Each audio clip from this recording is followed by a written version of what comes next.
बहुत समय पहले की बात है। एक छोटे से गांव में एक अनाथ बालक रहता था। उसका नाम मोहन था। मोहन का बचपन बहुत ही कठिन था, लेकिन उसका दिल बहुत साफ था।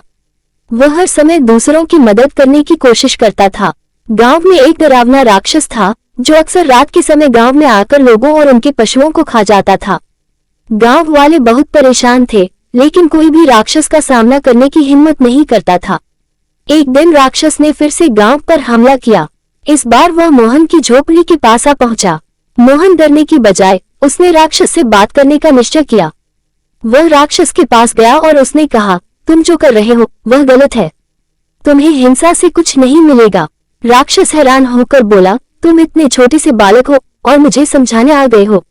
मुझे अपनी भूख शांत करनी है और इसके लिए मुझे लोगों और पशुओं का शिकार करना पड़ता है।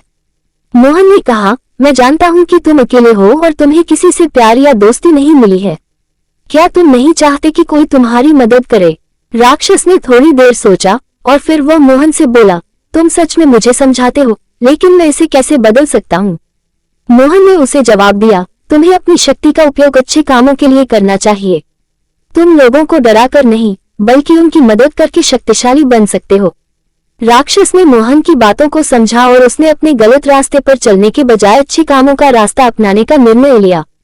उस दिन से राक्षस ने गांव के पास रहने वालों की मदद करना शुरू किया और मोहन और वह राक्षस अच्छे दोस्त बन गए।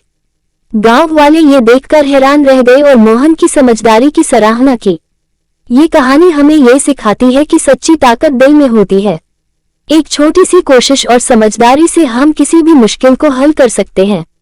राक्षस और बालक की दोस्ती ये दिखाती है कि अगर किसी को सही दिशा दिखाई जाए तो वह अपने गलत रास्ते को बदल सकता है।